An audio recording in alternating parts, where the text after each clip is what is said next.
Hello everyone, my name is Suraj Jaiswal and welcome to the third guided tutorial for the course entitled Simulation Laboratory course. In this course we are designing a control algorithm for a hydraulically driven crane, and in today's video I am going to talk about flexible structure modeling and how to use the experimental data. So these are the list of contents that I will be covering in today's video. First, I will give you a brief idea about the introduction. Then we will see what are the requirements in order to model flexibility in the structure. And then there are two ways of modeling flexibility. One is reduced order flexible solid and the other is general flexible beam.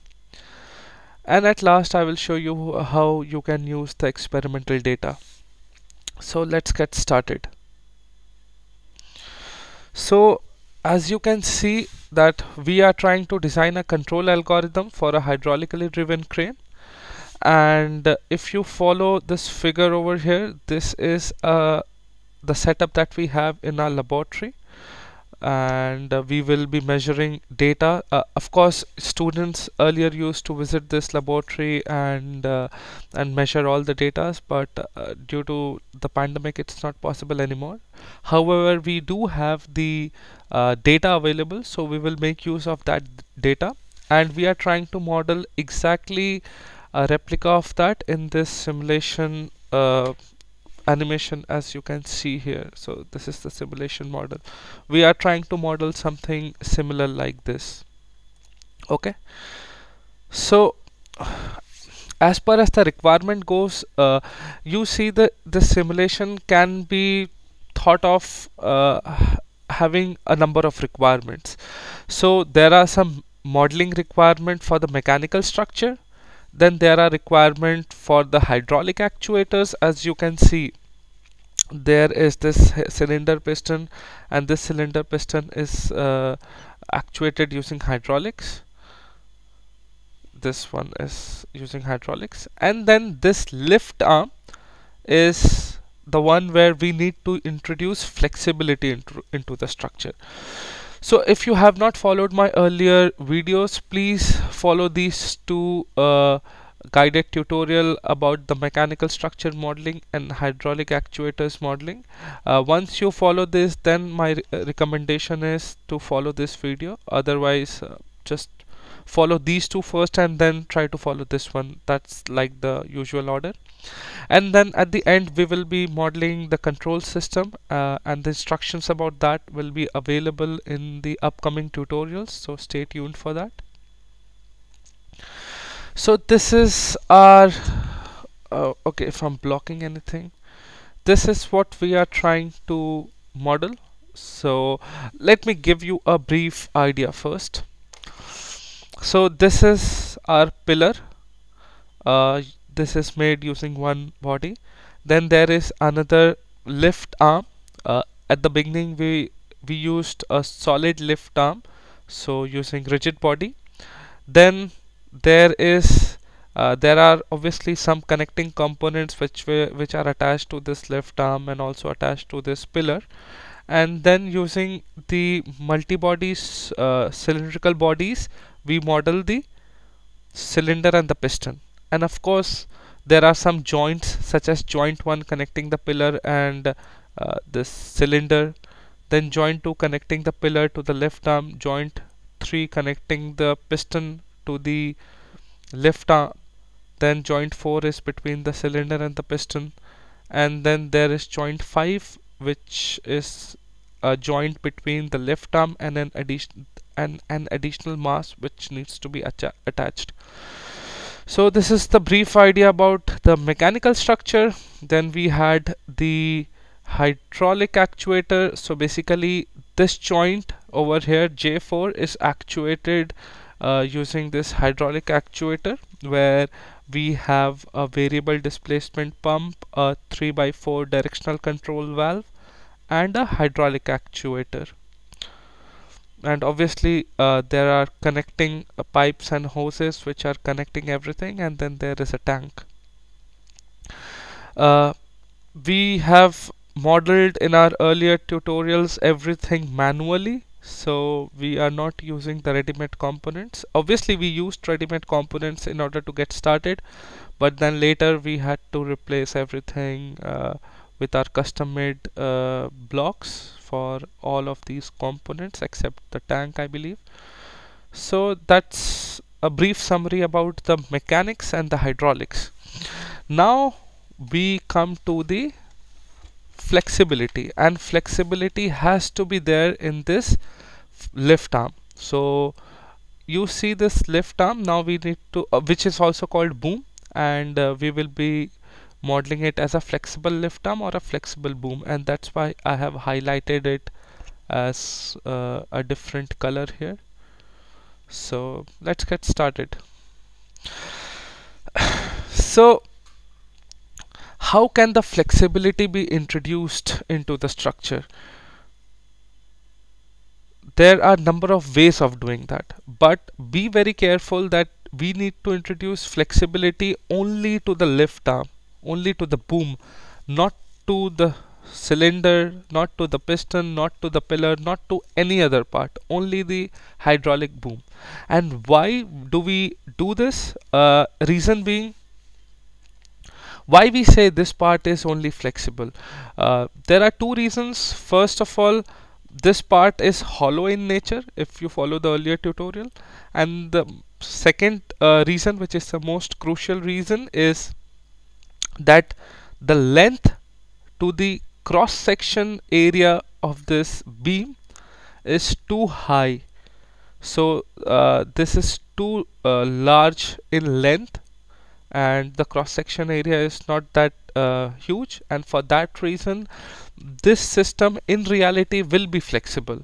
Basically in reality everything is flexible, but we give some sort of we use some sort of simplification while modeling, that we consider the other parts as rigid, whereas flexibility is introduced only to that part where we see the length to the cross section area is too huge. So that's why we have to introduce flexibility into this lift arm.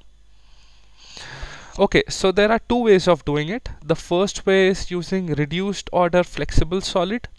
So this is a sort of block in Simscape multibody, where you can use this particular approach, but be very sure that you are using an updated version of MATLAB. So if you are using MATLAB version R2019B, or a later, if you are using even 2020 or 2021 is not available I believe at the moment, but soon it will be.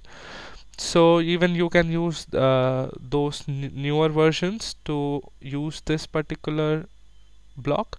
Otherwise, if you are using the old version, you can use general flexible beam. So anything below MATLAB version R219B, anything below that version, you can use general flexible beam. My recommendation to you would be to use reduced order flexible solid, because it's much easy and very user friendly, and you will learn a lot of things in the process. So if you want to read more about this reduced order flexible solid, here is the link. I will also make the link available in the comment section of this video, so do not worry. And if you want to read about general flexible beam, you can follow this particular link. Now there is this example in this reduced order flexible solid, and we will be thoroughly following this example. Reason being, it's beautifully explained everything in this example, and we can use similar steps in order to model for our particular simulation case study. Okay, so there are two ways: reduced order flexible solid and general flexible beam. In the after few slides I will be discussing these two approaches in detail, but again recommendation is to use reduced order flexible solid. Now, before we do proceed with anything, it's always good that we try to find the most significant natural frequencies for the report work. So this is particularly for the report work that we will be carrying out a analytical analysis, and we can do that in SolidWorks. So in the next slide I will just show you how we can obtain the natural frequencies and the mode shapes for your lift arm. So only for lift arm, because we are considering only lift arm to be flexible. So let me show you these steps in. Okay, I did not block anything in the last video, right? Okay, so let me show you these steps in SolidWorks itself. So I have SolidWorks open already.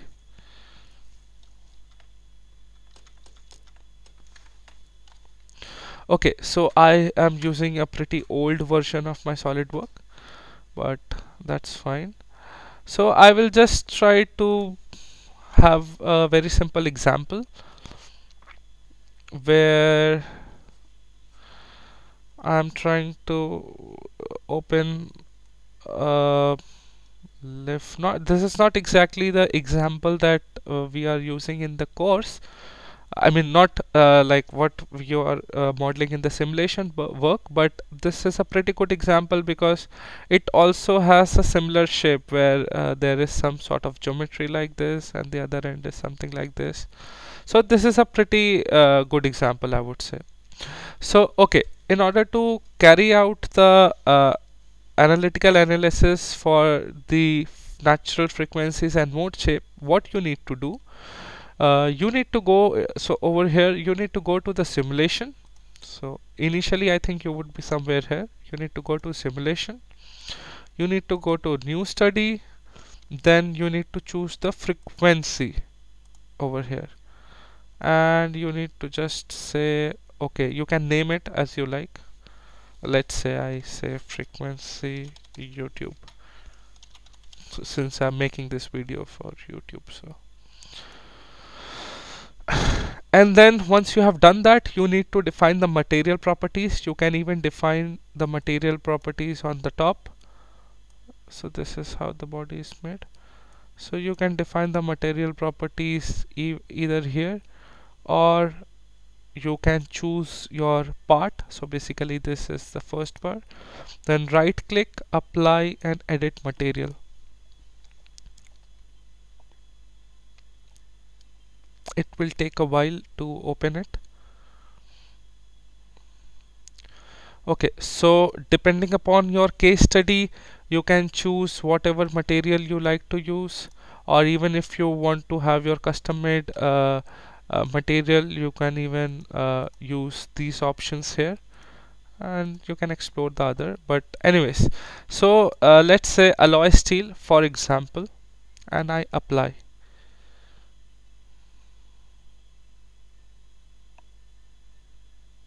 And I close this.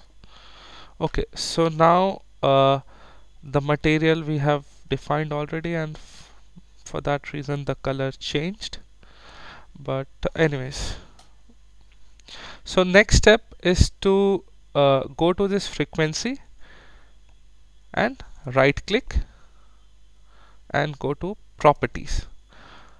Over here you can define how many frequencies do you like to study. So number of frequency, I would say let's go choose 50. So just it will just help you to understand what is meant by mode shapes, and which frequency causes that mode shape or stuffs related to that. So just write 50 there. So we will be having a look at the first 50 natural frequencies.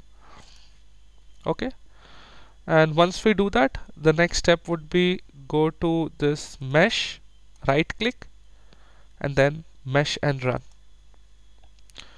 So it will mesh, and let's wait. There are 50 natural frequencies, so it might take some time.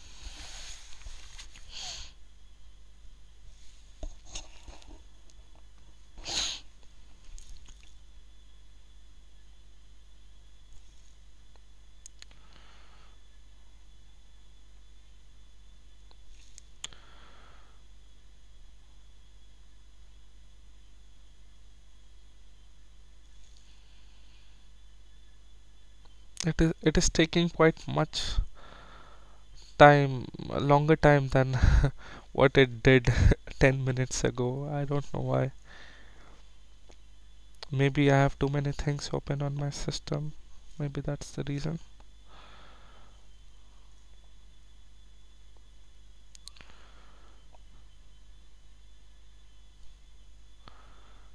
I hope I chose 50 and not 500.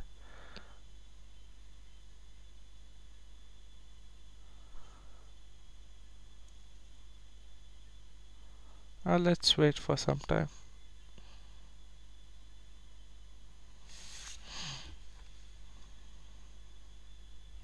It's happening.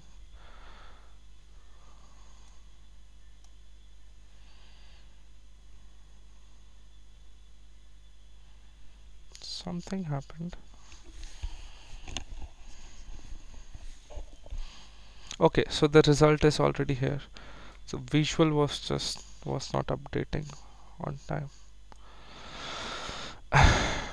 So now what you see is over here you see the results for different frequencies, and there are different mode shapes. Okay, one option is by choosing this arrow over here you can see the mode shape number, and then you can see for example the frequency. So for mode shape 1 the frequency is 0. If you change,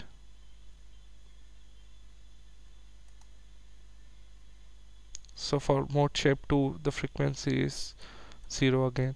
So you can see different mode shapes. Also, if you select here this particular mode shape, or any, not this, or anyone, and you just right click and animate,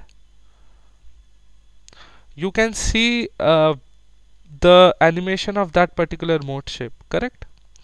You can close it. Likewise, let's see something else, like something like this mode shape. I double click and then I right click and then I press animate. You see this is how this mode shape is behaving, and you can see the value of the frequency here. So think about the lift arm and your particular case example, and just see which way the lift arm might be excited. Can this mode shape is achievable? Obviously this is kind of a very extreme scenario, but can a deformation of this sort is possible? If yes, then that mode shape is the one you should you should consider. Similarly, if you consider, let's say, choose any other mode shape, for example this one, and I right click and animate, you see it is some sort of torsional mode shape or something like that. And I don't think for the case example this mode shape will be important, right? So let's go back to the presentation.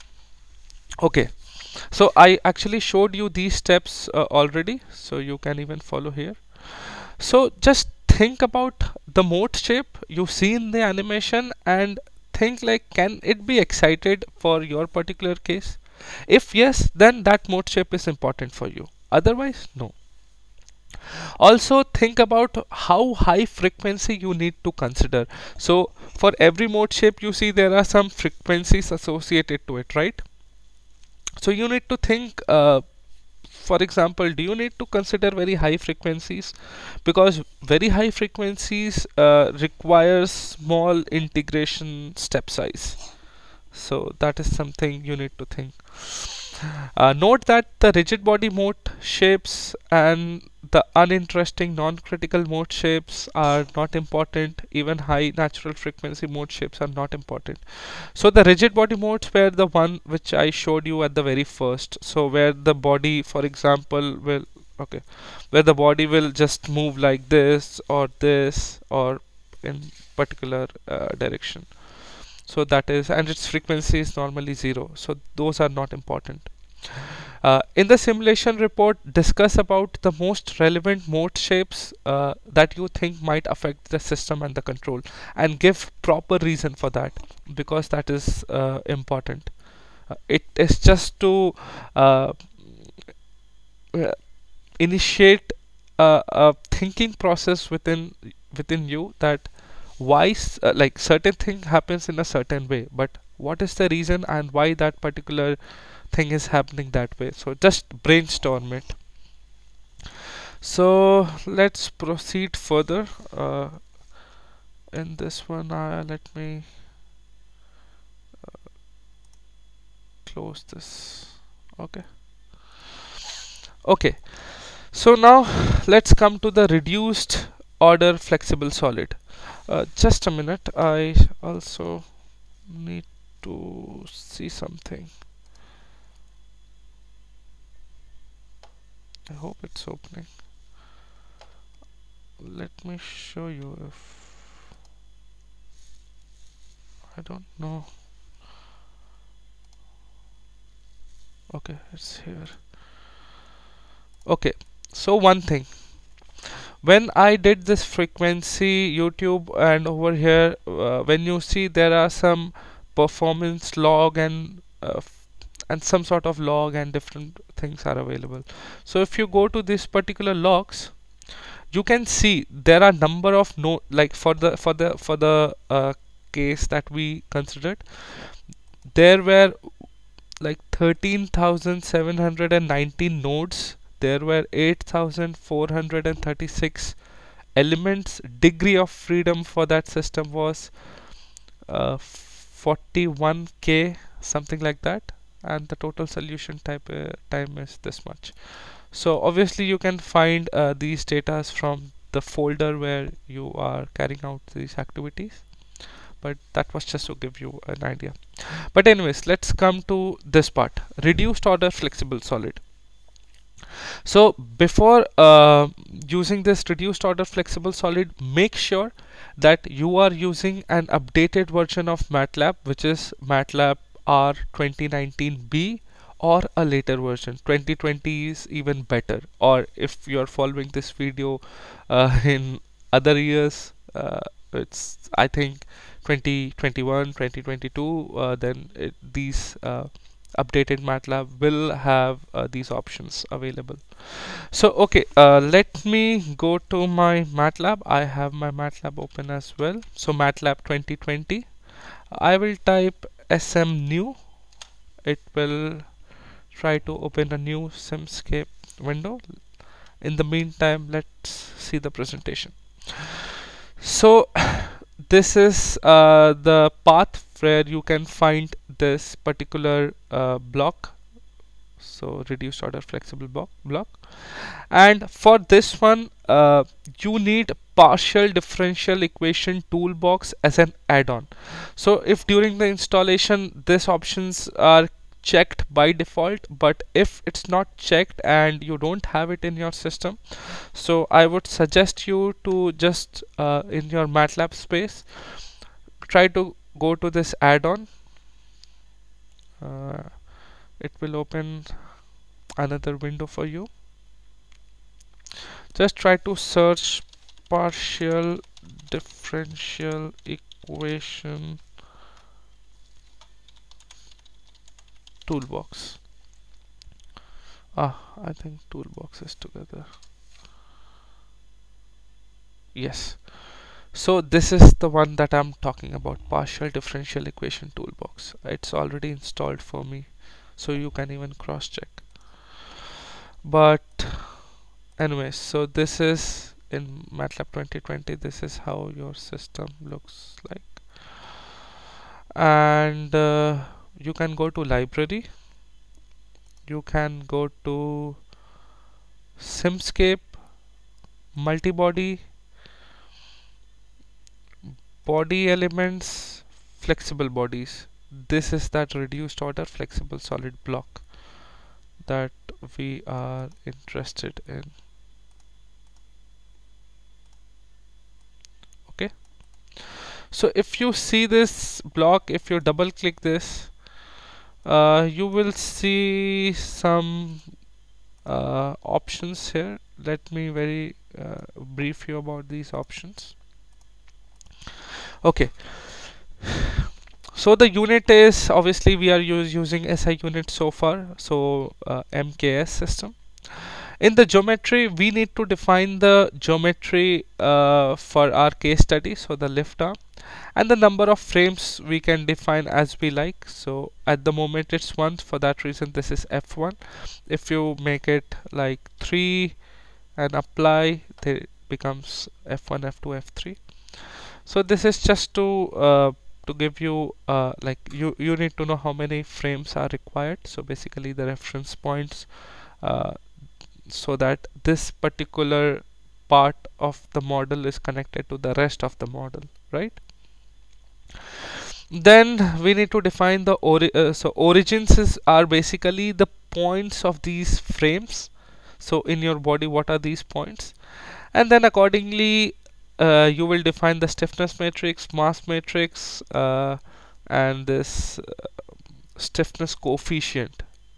Okay, sorry, not stiffness coefficient, but damping matrix. So damping matrix is what you need.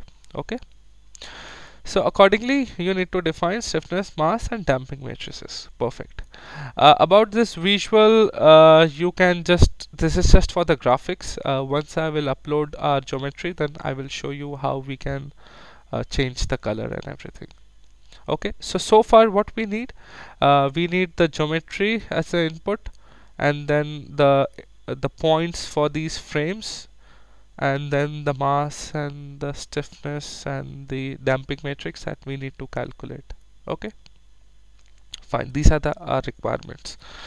But before doing anything, at this point of time it is very important, so following my presentation, at this point of time it is very important that the lift arm in your SolidWorks file is defined very accurately, because we need to export it as a .stl file. So no matter which file you were using it earlier, now we need to export it to .stl file.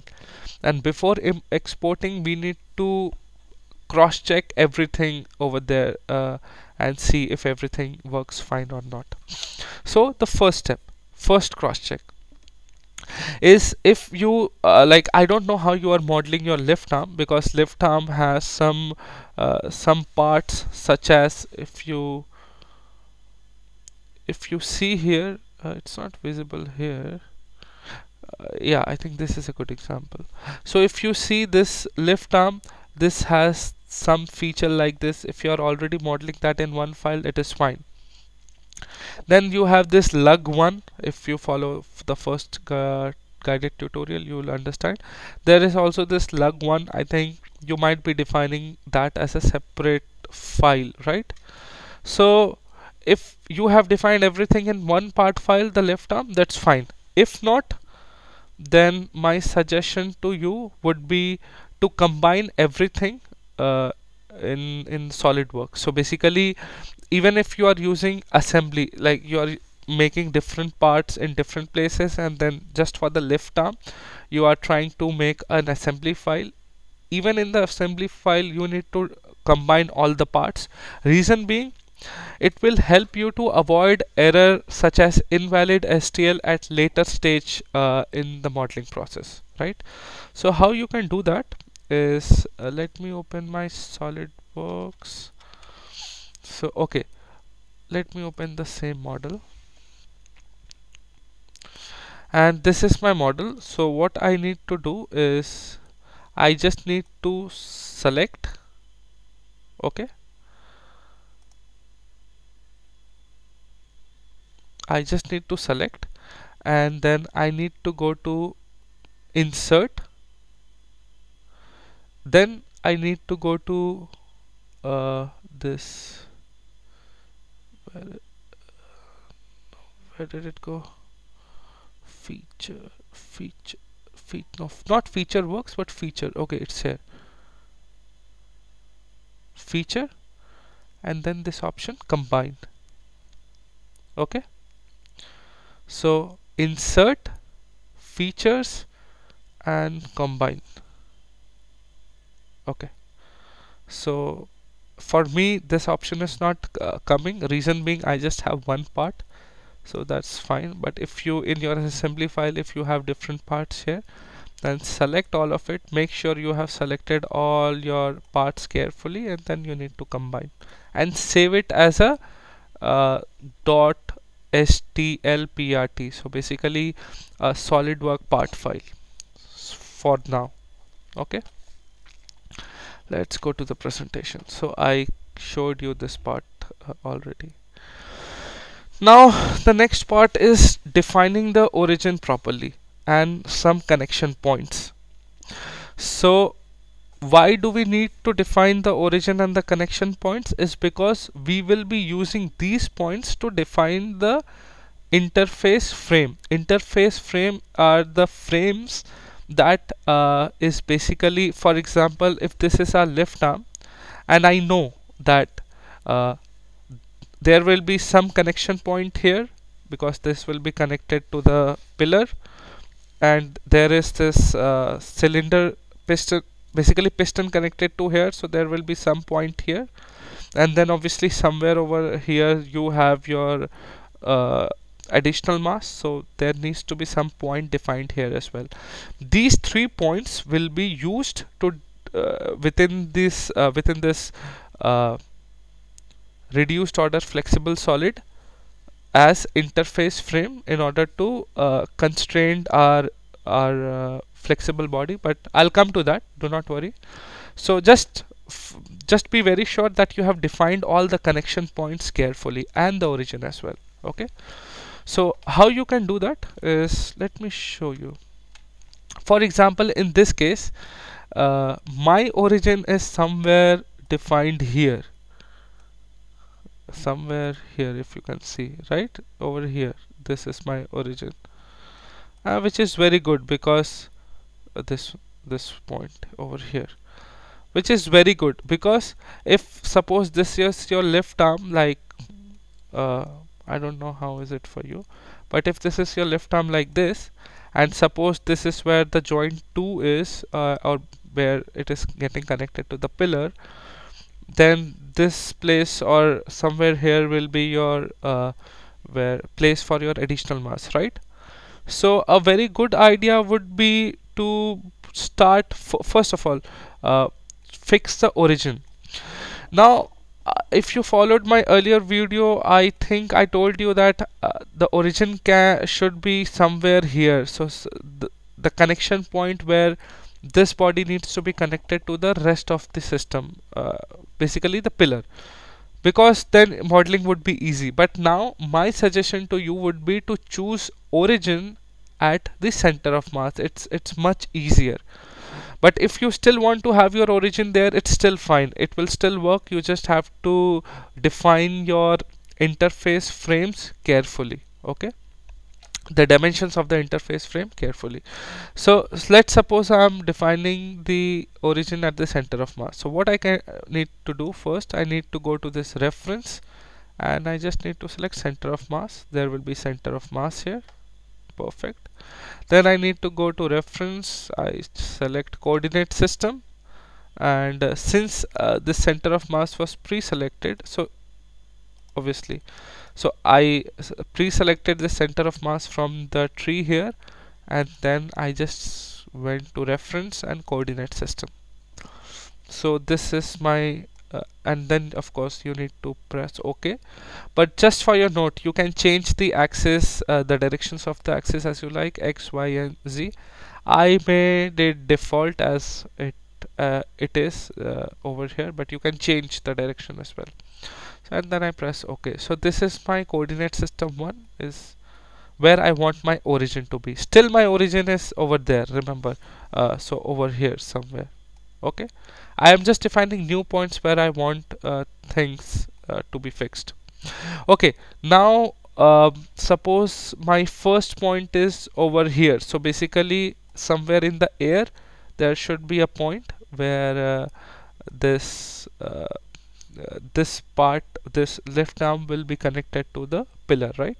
So what I will do is, first I will define an axis within this cylindrical hole. So axis defined. press OK. Then I will go to references, I will define a plane between these two internal faces. So I select this face, then I will select this face. What's happening? Okay. I already pre-selected axis 1. So do not pre-select axis 1. Go to plane, this plane, and then this plane. So basically there is a plane which is in the middle between these two internal faces. Then you need to go to reference again. You just need to select a point, and the point will be the intersection of this axis and this plane. Plane was already pre-selected. So you see there is this point here which is on this plane and it is along this axis. So basically the intersection point, and OK. So this point 1 is my point where where will be joined to basically. But just for as a suggestion, that is a very good idea. I mean, I will tell you later when I will show you that example. Is if you see this is basically a hollow feature, right?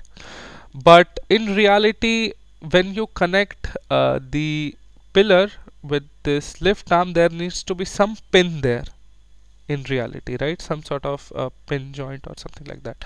So it's a good idea if you just draw a feature between these two internal circular holes as a small cylindrical rod, in order to just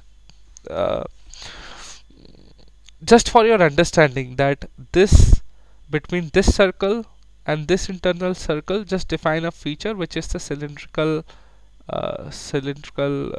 rod. Okay, so you will have something where if this is your lift arm and this is the point where this is connecting to the pillar, so you can hold like this and you can like make a movement like this, right? So I think you should draw that. It's a good start point. Then of course you have some sort of point here on the bottom, so you can choose as per your feature. I will just go ahead and choose a point, and I will choose this surface. So basically sorry, I'm already pre-selecting the points. I should not do that. Correct. So I will go to reference point, and then the centroid of this, basically center of face of this, is I'm defining it to be 0.2. You can define according to your feature. So far I have defined this coordinate system 1, 0.1 and 0.2. Obviously there will be a 0.3 as well. So for that, my suggestion to you is add a plate of dimension 150 into 100 into 4. So basically for your case example, for the lift arm, the internal dimensions are 150 and 100, and 4 will be the thickness of that plate. So basically you define a solid plate within your SolidWorks file, and then you select the center of that particular face, which is towards the center of mass.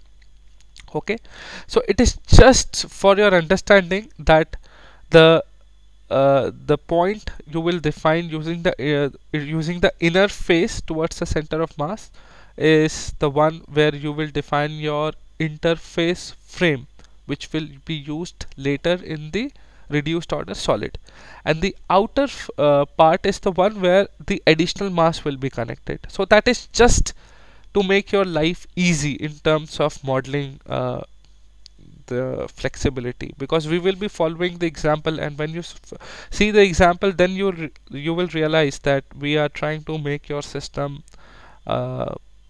very similar to what is shown on the example, and then life will be simple. So I'm not drawing this additional plate here, but for your case I think you should do that, and then you need to define the third point over there. Okay, so let's go back to the presentation. So as I told you, this is the dimension that you need to define for having this additional mass. Basically a point you are defining on that plate, and obviously the plate as well, and that point will be used to determine the interface frame for the additional mass, where the outer face of that plate is where the additional mass will be connected. Okay, do not get confused, it's very simple. Now let's go to the exporting part. Now this is the part where you need to where you still have the chance to fix things. So basically, if you have not fixed your origin earlier, this is the time you can fix it. So go to File, Save As, then you need to go to choose the extension, save as type as .stl. Once you do that, let me rename it as YouTube, since I'm making it for YouTube. Then once you have renamed it and everything, you need to go to this option. This option is the place where you can fix things. So first and foremost thing will be to check the origin, whether you want to fix the origin. Of course I want to fix the origin, so in the output coordinate system I choose coordinate system 1, the one I defined to be my origin. And when I will do this, make sure whenever you are trying to change the origin to be as per your definition, or when you want to change it based on some other point, always click this, check this, do not translate STL output data to positive space. You need to check this option. This is very crucial, otherwise it will end up in a mess. Okay, then the next point which you need to check very carefully is the unit and the mass properties. So the unit will be in meter here, okay, and in the mass properties you can see over here, for example, material properties. You can choose the density, you can choose the material, you can even say okay, the units will be MKS, not MMGS. So change all the things that's required, but mainly these are the only things. So basically the origin, ticking that box, and then unit, MKS, and then mass properties. Okay, once you have done that, press OK, and you just need to save your file. That's it. So now if we go to this particular example and reduced order flexible solid, so let me, okay, so the unit will be SI unit, meter, kilogram, second. The geometry will be the geometry. Okay, I need to choose. Okay, the geometry will be the .stl file that we just exported. So I think this is the one, first bar underscore YouTube. Okay, and once then if you try to update, it will show some sort of error. If you go to this error by just clicking it, the error is basically the unit is not able to read from this particular .stl file, which is fine, no worries, because the unit type here we are saying it to read it from the file, that's why it's showing that error. If you change this to from unit system, and then you can define the unit system as you want. So this is the unit system we are following. So basically you are defining the unit to be as, and then you can choose here, and then when you press the visualization window, you see your block is there. Let's have a closer look. So when I press this toggle visibility of frame, it will basically show the frame of the center of the origin. So you remember we placed our origin at the center of mass, so basically this is the place where we have our origin, right? This is our origin. And now you must be wondering, where are the other points that we defined we will make use of those points, and how I will show you in the meantime. Okay, in a while. So once you have imported basically everything, or basically once you have made everything correct in your SolidWorks file and then exported to STL, I think half the job is done, because now the part is more regarding the modeling of flexibility using this reduced order flexible solid.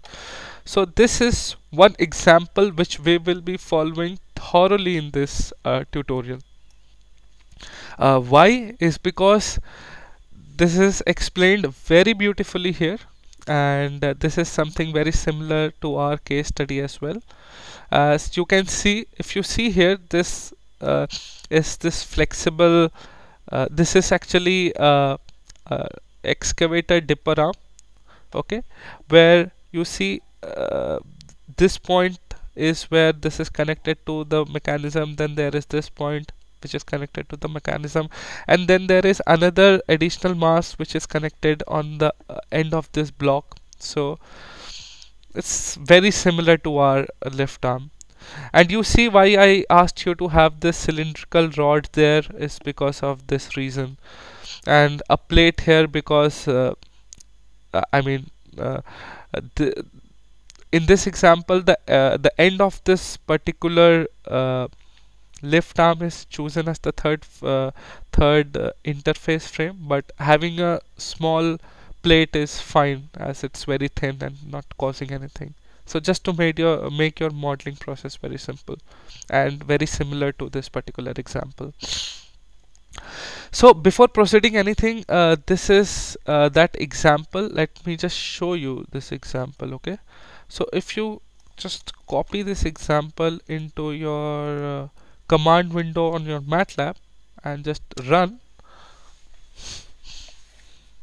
it will open this file. So basically this is the example that is already provided to you. As you can see, this I will call it lift arm only, it's called dipper arm here. So this lift arm is modeled using this reduced order modeling block, reduced order flexible solid, yes. And if you open this, there are number of things here, but before that, let me show you how's the animation of how's the overall system here, just to have a good feeling about it. So okay, so what happens? Okay, let's play the animation again. So this cylinder is lifting it up, then it's pulling it down, then this rotation of the pillar is happening, and then this end mass is making a bang on the wall. Okay, so our case is very similar because we just need to lift and lift it down. We don't have to have the rotation of the pillar, so which is fine. And also, as I told you, the similarity. So basically there is some connection point over here, some connection point over here. So if you see, some connection point over here, some over here, and then over here there is also a connection point, right? So our case is exactly similar. That's why we will be following this particular example. So let's go back to I think this one. Yeah. So if you double click this, so within this particular block for the example, you see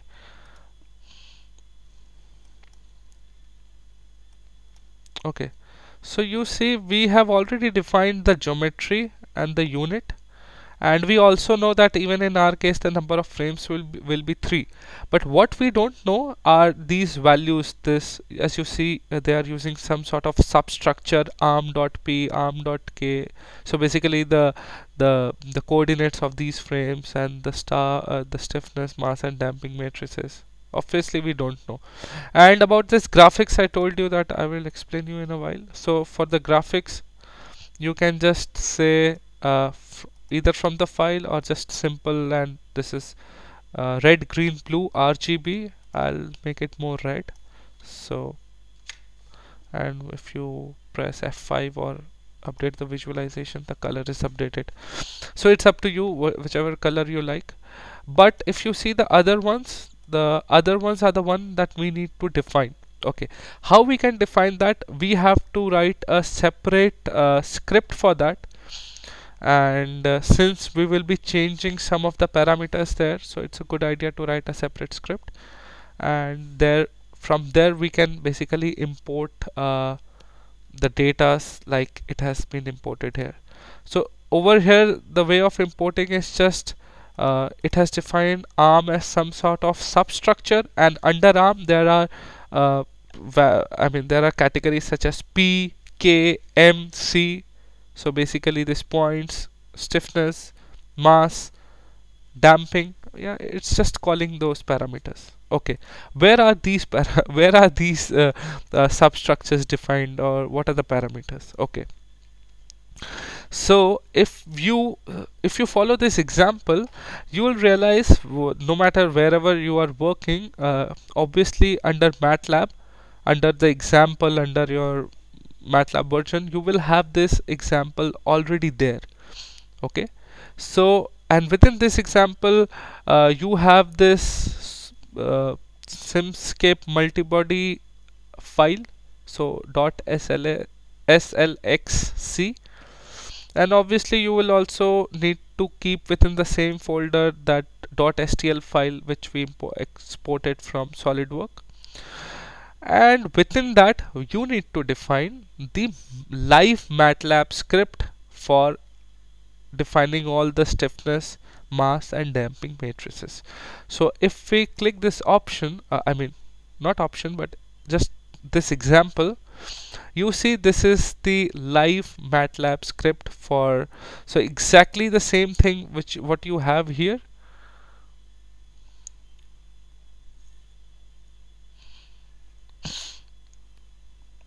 Exactly the same thing is within this live MATLAB script. So for people who are not familiar with MATLAB M-File or MATLAB live script, do not worry, it's nothing horrible. It's just if you are experienced with M-File, which I'm sure you must be because you might have already coded the custom-made hydraulics, so you know how to make M-Files. This live scripts just have a different extension which is .mlx, and it just executes things and show you the visual in every step. I mean, it will show you the outcome or whatever command functions or command that you type here. And obviously the ones which are numbered here on the left are the only ones which are being evaluated or which are being executed. The other ones are just comments, so do not worry about it if you don't have it for your case. So if I were you, I also need to I will also type, or I will also code something like this. So there are two options for you. One, you can obviously copy paste this and use it for your case, or you can define a new MATLAB script where I can just simply copy this particular codes, because I already know everything. I already know everything, as in we already know everything about the codes and about the file types, which I will just explain you. So you can write a separate script as well. My recommendation to you would be try to write a separate script, because then you will learn a lot. So that's what I would say. Okay, so before copying anything, let's understand what we have and what we need. Okay, so we have this geometry. We know the mass, we know the connection points or the mass properties, let's say like that. We know the mass properties, we have the connection points. Good. What we need as an output here, we need to make this particular geometry as a flexible solid. Okay. What is mean by flexible solid? In terms of mathematics, if you see, uh, or forget about mathematics, just think, what is flexibility? Flexibility is just some sort of elasticness in the system or some sort of damping or a combination of both. So elastic as well as the elastic as well as a damp damped system, so something between that. And obviously when flexibility will be introduced, then the mass definition will change, right? So if I talk about flexibility, that's what I'm talking about, to make this to make this body more elastic in nature, right? So now coming to the mathematics part, once you know your what you have in your hand and what you want, then thinking of the mathematics, what is elasticity? Elasticity is basically coming from the stiffness matrix, correct? What is dampening? Dampening is basically coming from the damping matrix, which is correct. Then obviously flexibility will change the mass properties, maybe not, but still. So there should be additional mass matrix which will define the mass property of the flexible body. Good. And I already told you that we already knew the connection points which we defined in the MATLAB, in the SolidWorks, and we will be using that now. So based on those connection points, we need to obviously using same points, we need to define the interface frames over here. So once the requirement is very clear to you, then I think we can proceed. Okay, but before proceeding, make sure you understand about the input and the output in a very layman term, if I would say, because once if you don't understand this, then this coding will be difficult, but if you already understand this, then this coding will be very simple. Okay, so obviously you can read about these texts here, which I will also recommend you to do that. Otherwise right now I will not read, I will just explain you. So the first step is we need to define the geometry and the material properties of the lift arm. So what we need to do, we need to import the STL file, .stl file, the way it is done here. So basically replacing it with your STL file, making sure that your STL file is in the same folder. Okay, then this command is just to see how your STL file looks. So basically in this dipper arm example, you can see this is how it looks. Okay, then you remember the next step is to define the mass properties. So the mass properties, material properties, are basically defining the Young modulus, Poisson's ratio, and the mass density of the solid. So we will define these properties here. Make sure that they are in the SI unit. So basically Pascal for the Young's modulus, and kilogram per meter cube for the density, and Poisson's ratio is dimensionless. Okay, so these are the things that we already have, and we put that as an input. Well and good. What else we had? We had the connecting points, right?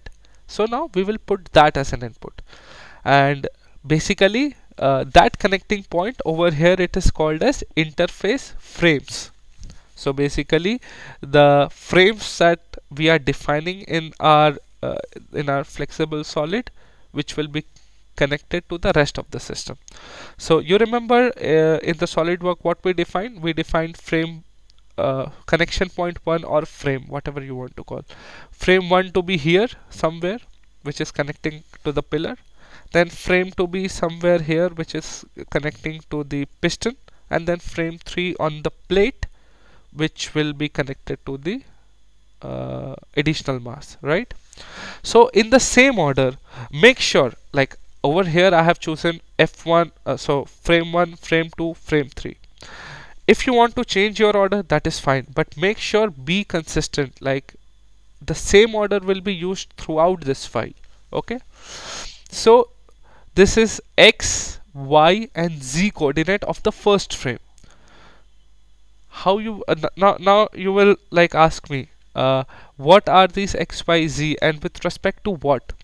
So this XYZ are with respect to the same common reference frame. So for all the frames, the reference, what is the reference frame? The reference frame is the origin.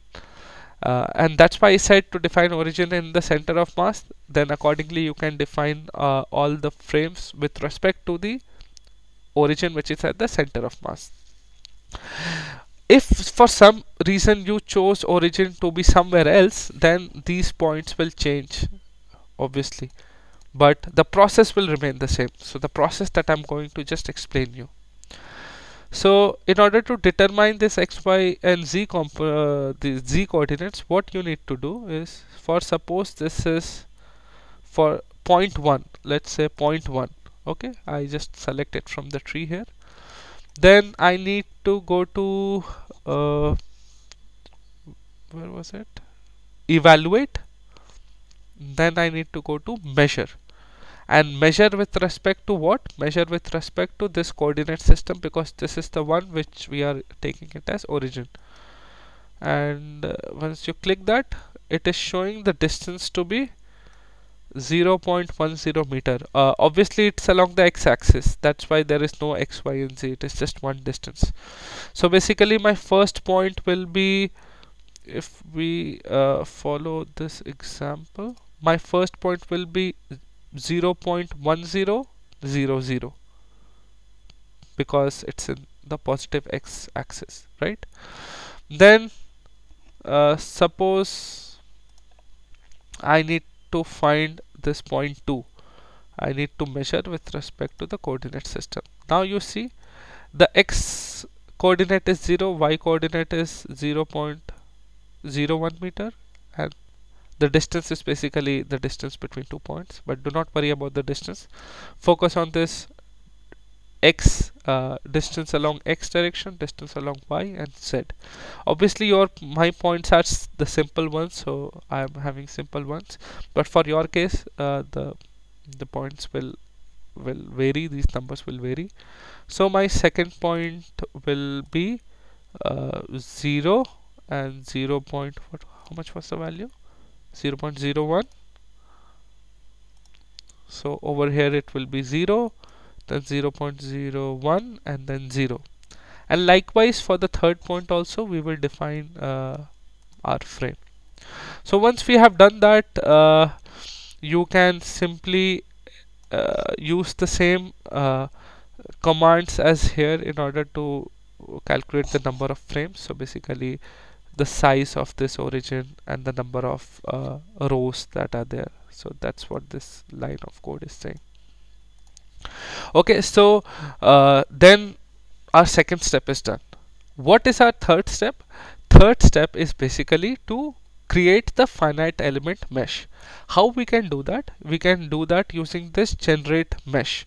So, and of course if you want to read about different commands here, you see all the commands are linked. For example, this stl read try surface. So for example, I said like generate mesh is the option with which we can use this finite element meshing. So if you open this link, you can read about general mesh and how to use that, correct? So you can use the same line of code as it is, but you just need to change these numbers here. Okay, what are these numbers? Let me explain. But before that, over here you are importing the STL file in the geometry, then you are assigning the material properties here, and then you are just asking the code to generate mesh, and the geometric order we are following is quadratic, and then we need to define the size of the elements. Hmax is defining the maximum size of the element, Hmin is defining the minimum size of the element. By default, the value of Hmax is something like, I think 7.3. Let me see in the slide. So it is something like 7.3485.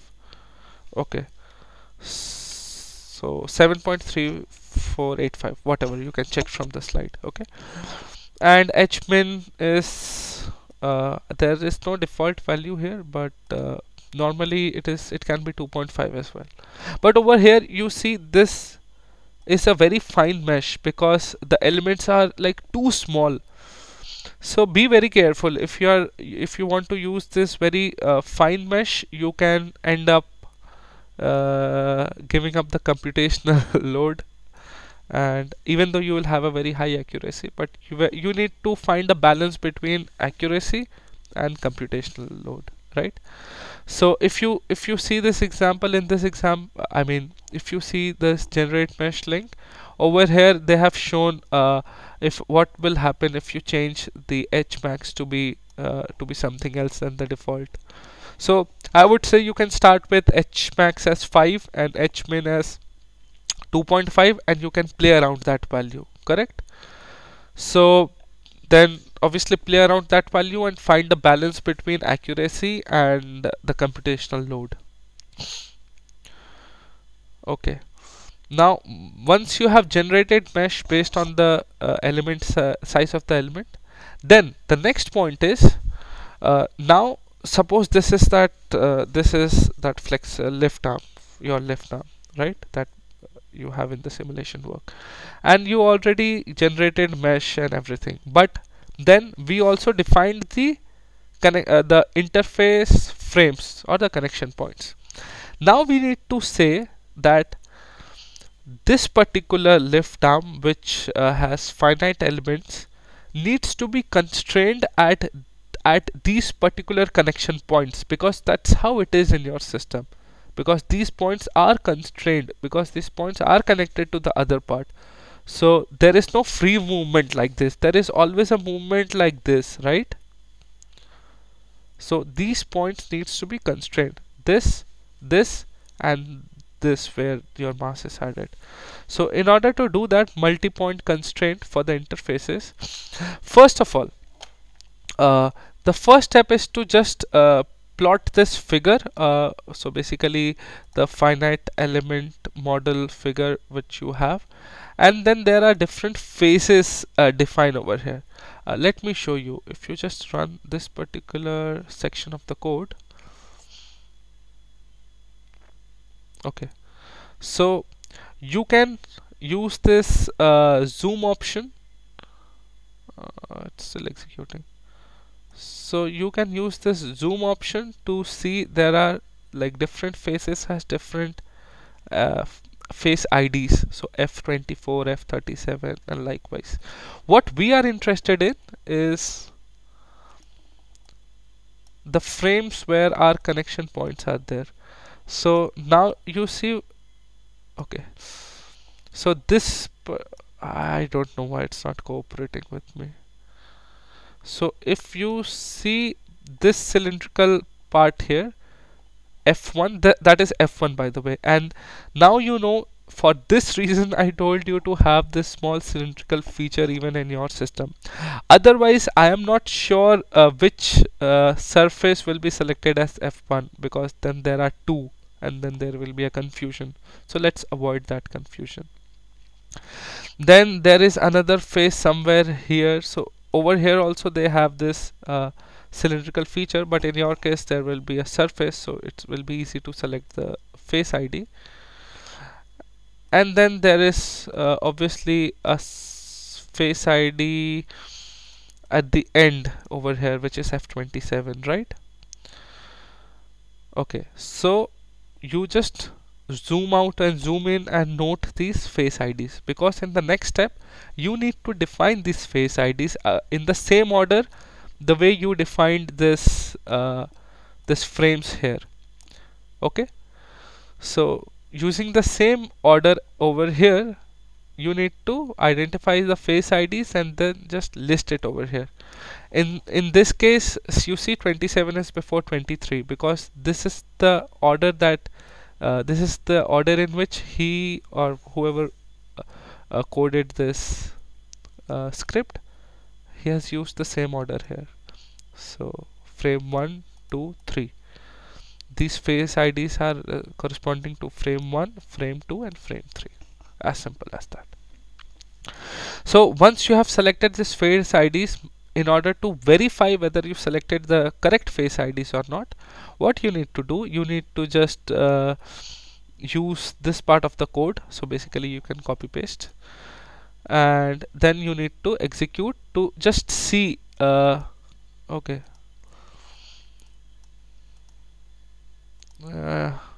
okay, now it's corresponding. So in order to just see whether you have selected the right face IDs or not, so if you see he has selected F1 to be this cylindrical feature, F2 or F2 to be this, or he actually selected F2 to be this, and then F3 is this one for him. But for your case, F1, F2, F3, simple.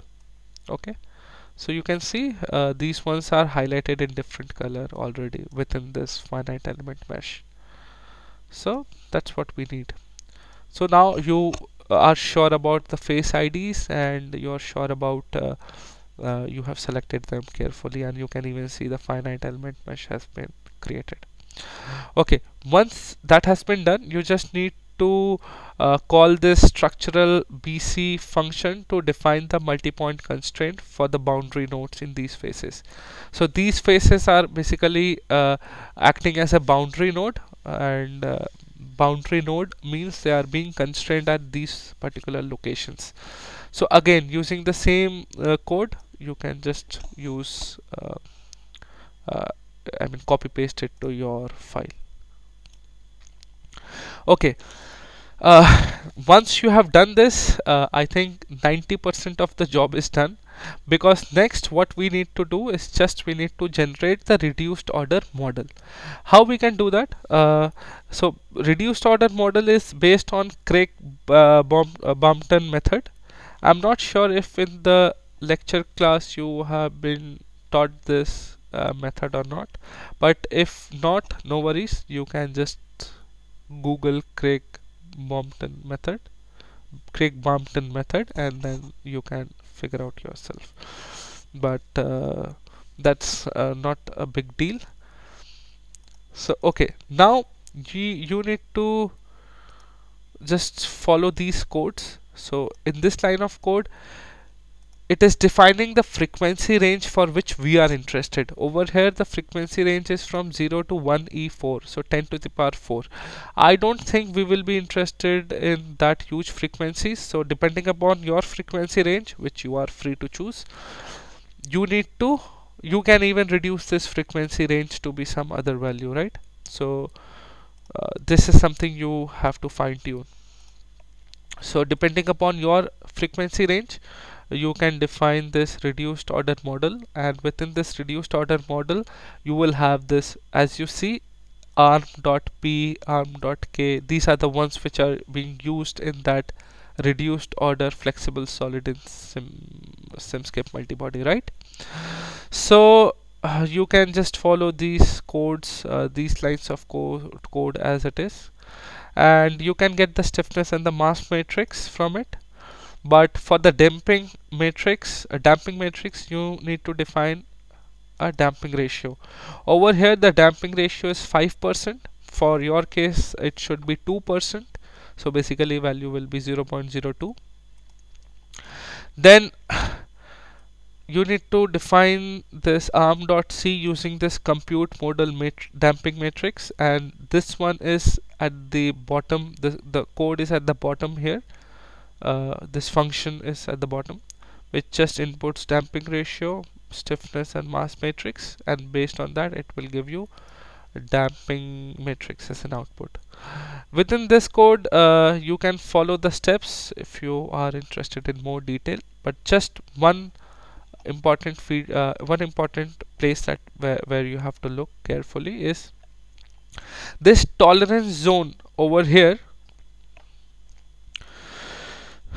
So this tolerance zone over here, which is defined as 1e minus 9. So basically this tolerance zone is to check the eigenvalues, and the first 6 eigenvalues are close enough to 0 because they are basically those eigenvalues corresponds to frequencies whose values are 0, and those are the rigid body modes.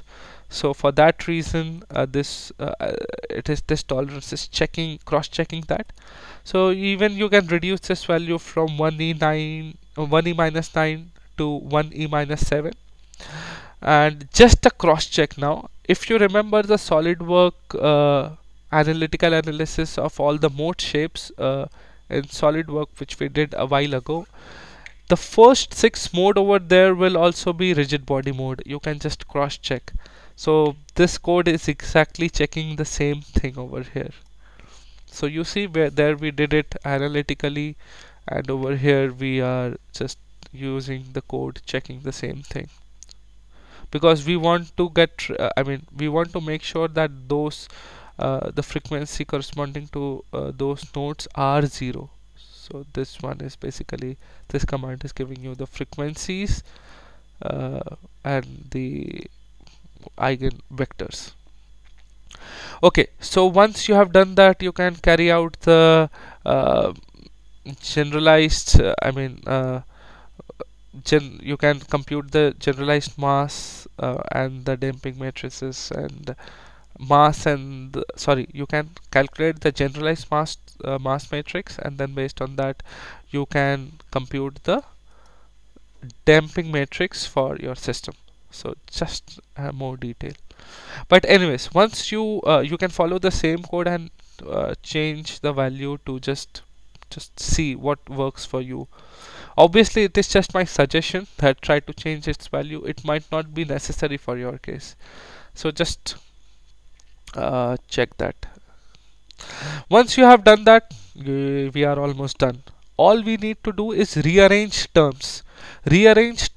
So basically in the stiffness, mass and damping matrices, we need to rearrange as per the order in which we defined our interface frames and the face IDs. So basically in the same order, in order to make sure that everything is consistent, we need to we should not change the orders.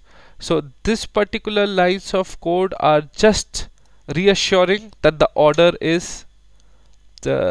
remains as we defined everything earlier.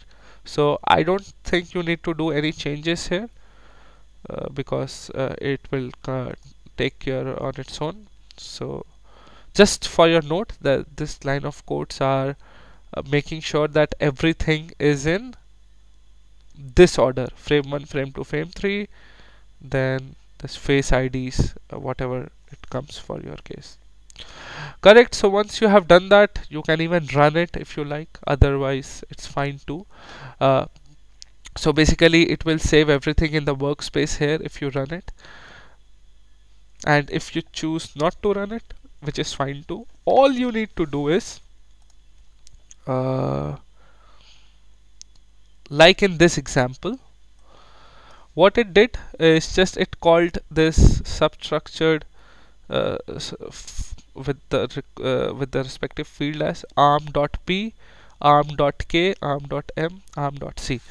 And also very important, it has considered the frequency range for only the first 24 frequency range over here, first 24 frequencies.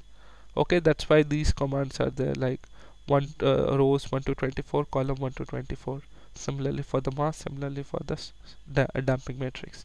Make sure you don't change this.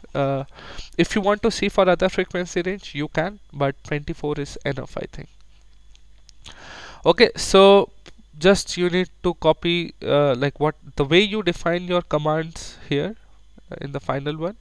This is what you need to just write it here, and when we will execute, so basically over here you need to define all of this, and the matrix will be damping matrix. Okay, so once you have done that, I think you will be good to go. Reason being, you don't need to do anything else. For example, when you will model it and the block and everything, whenever you will execute the model, this particular block will take the data from that particular file which we just defined. We did not define, but I just showed you a brief example from the existing material, and everything else should work fine. You just need to connect this F1, F2, F3 how it should be in your system, correct? So that's all. It's as simple as that. I mean, yes, the number of steps are too much, but just imagine the kind of learning that you're getting from here. So that is very important. So let's go back to the presentation and see if I have missed anything or not. So I already showed you this part, exporting the file, then the thorough example, like thorough view of this example with detailed explanation of all the steps.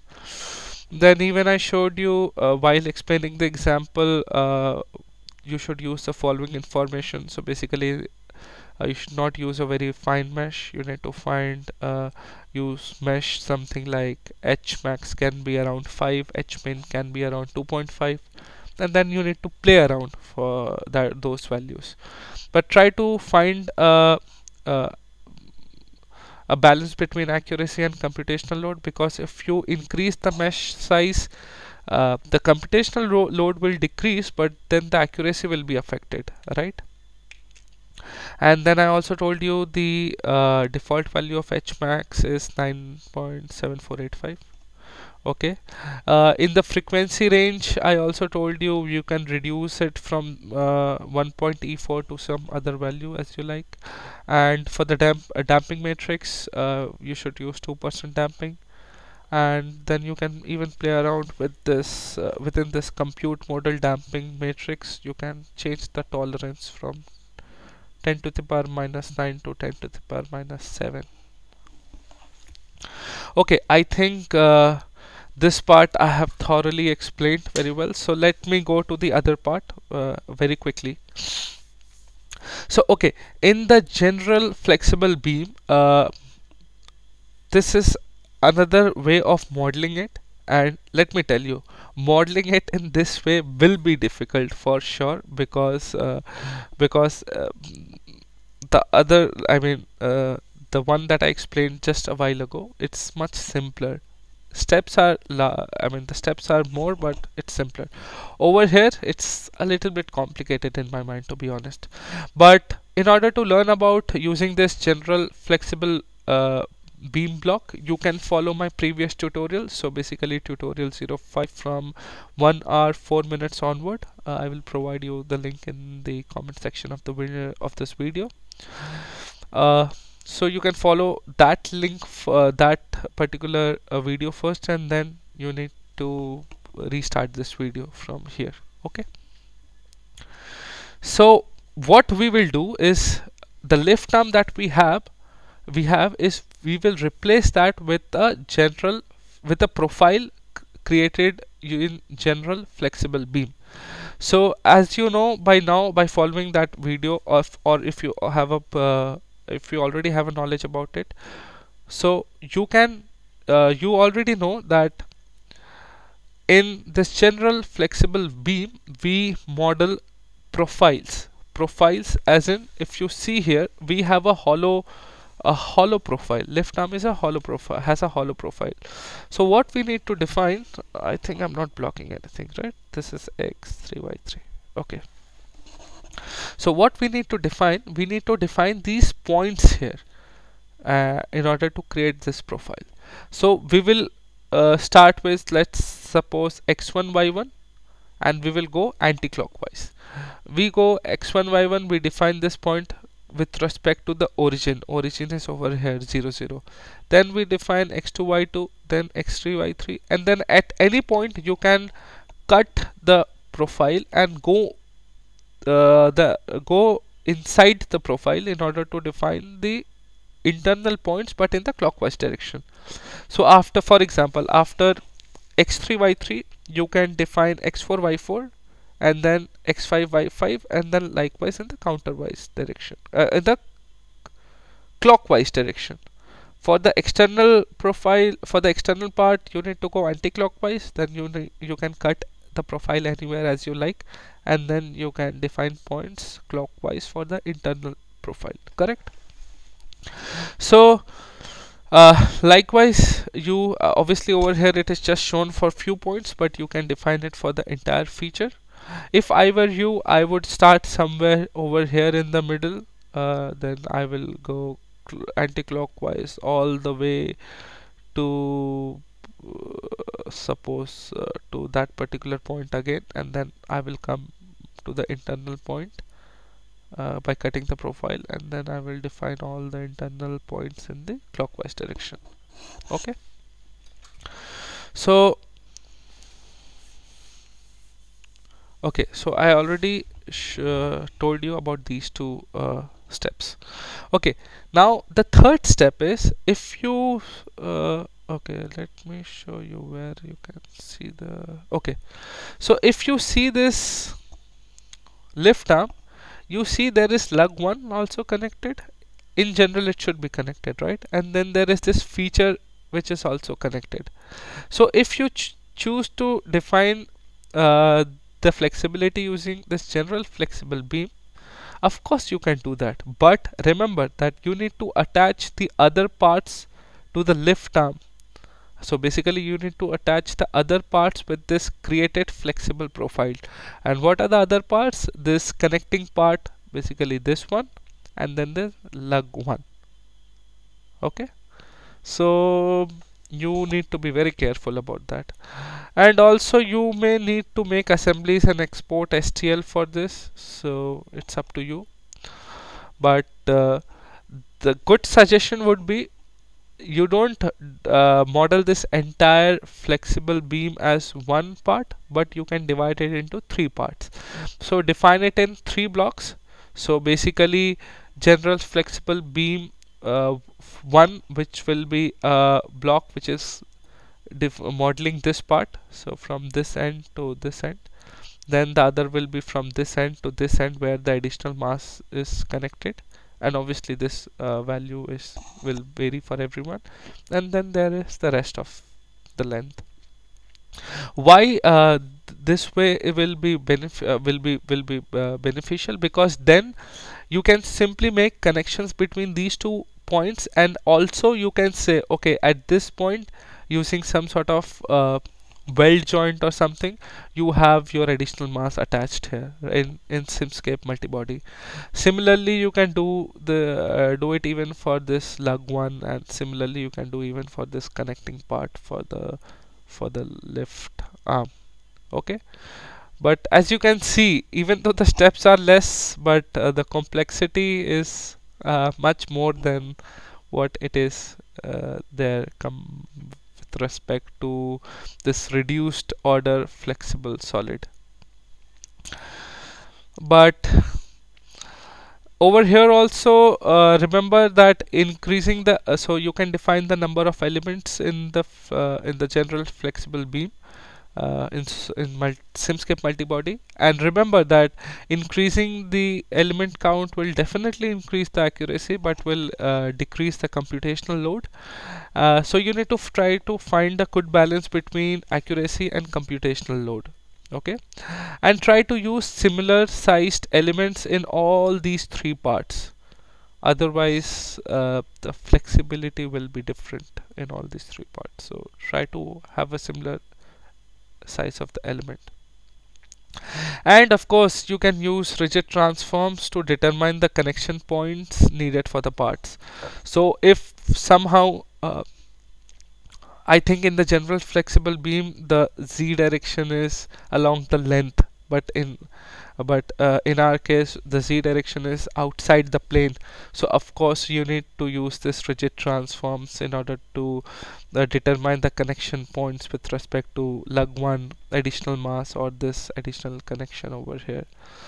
So if you have not followed my previous tutorial 5 is the one where I have explained everything. So go to tutorial 5. This is the link. It will also be available in the chat window, in the comments, I mean in the description of this video. Okay, so with that I think this is the last slide that we have. So regarding the experimental data, so for people who are following this video on YouTube, I am very sorry that experimental data will not be available will not be available for you because of security reasons. It is mostly or solely for the students of our university. So maybe this part of the video is not for you, but anyways, for people who are there for the in-class who are in-class students, now you need to replace the input control signal with the signal used in the laboratory experiment. So far you must have been using this u in as some reference value from the previous tutorial, and some of you were asking me about what data can we use. Now is the right time to replace that value with the signal used in the laboratory experiment. So for the laboratory experiment, the experimental data are already available for all of you. So basically this one is this different values are different for I mean, this is student specific, and you can also see that for any particular, so for the first one is determining the mass of the mass of the additional block, or the additional mass that needs to be there on the left arm. The second one is determining its distance from joint 2, so the distance from the connection point between pillar and the left arm. And the third one is the pump pressure. Okay, these values are already there as case specific for everyone. So for example, open, or no, if you'll open this, you will realize that everything is a mesh. So do not worry about this mesh. All you need to do is you need to export the data from the Excel sheet that correspond to your system into a format into the format in which you want to import it in your Simscape. So if I were you, what I would have done, I would have simply opened an Excel, not this one, an Excel. Then I would have gone to data from text or CSV. So .csv are the .csv files are available for you. So this is .csv. So I will just say from text or CSV, and I will choose, for example, let's say anyone, let's say this one.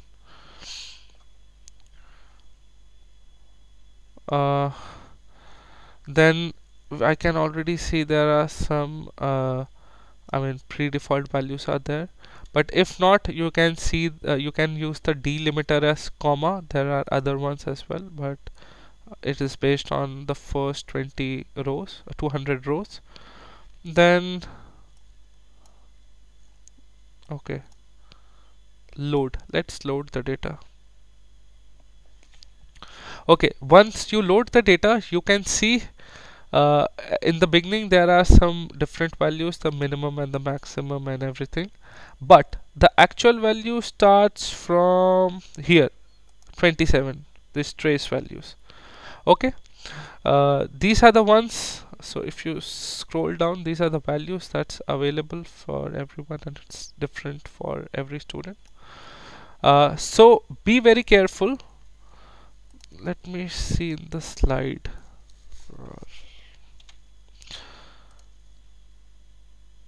Okay, be very careful that the first column here is actually giving us the time. The second column here, so starting from row 27, the second this column, third column, but actually second because first column is literally empty. So this column is the time, this column is the position piston, this column is the control signal U input. So this is the one which you need to use in your use it as an input.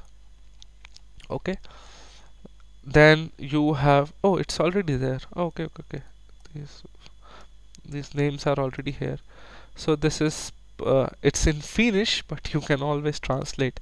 This means piston position. This is control signal input UN. This is PA, so the pressure on the piston side, pressure on the piston rod side, and this is the pump pressure, supply pressure basically. Okay, so you can use these values. Once you have basically you can export it, save as whatever you like in the Excel workbook or whatever you like. Okay, so you need to just export this data carefully. What is the sheet 1? Nothing.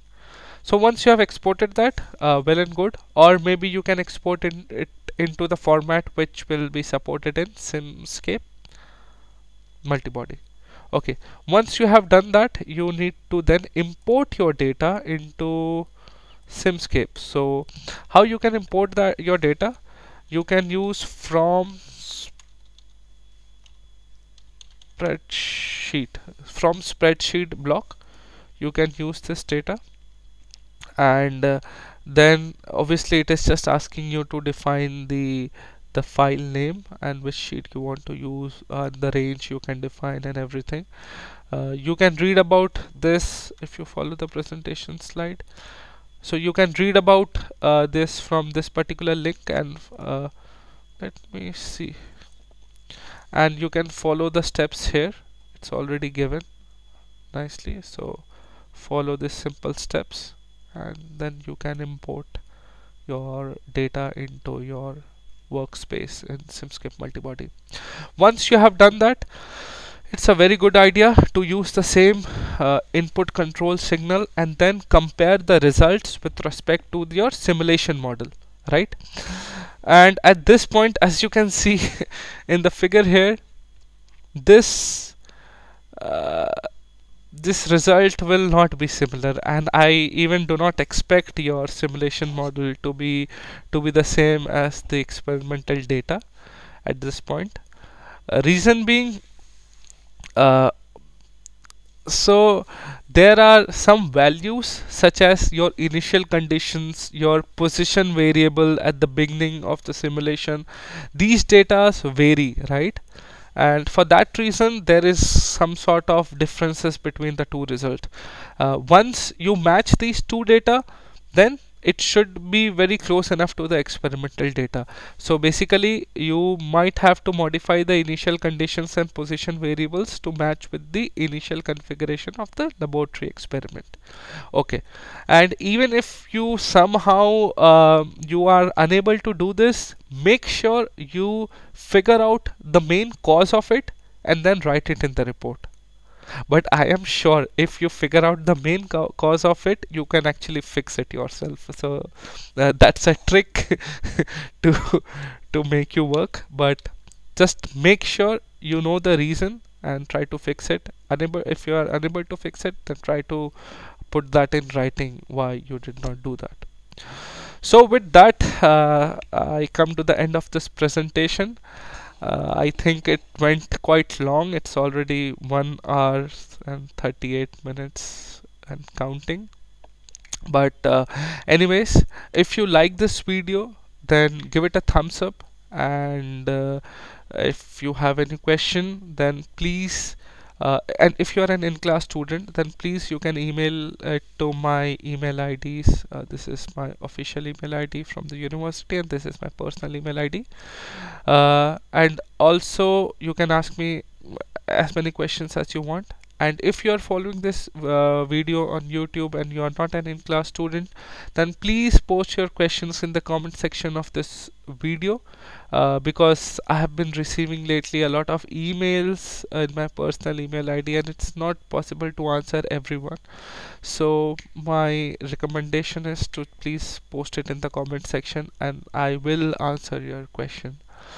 And if you like this video and if you think it was informative for you and others can be benefited, please like this video, and please subscribe to my channel. It needs your support in order to reach to a large audience where a lot of people can be benefited from this knowledge and they can model so many other things for their case study.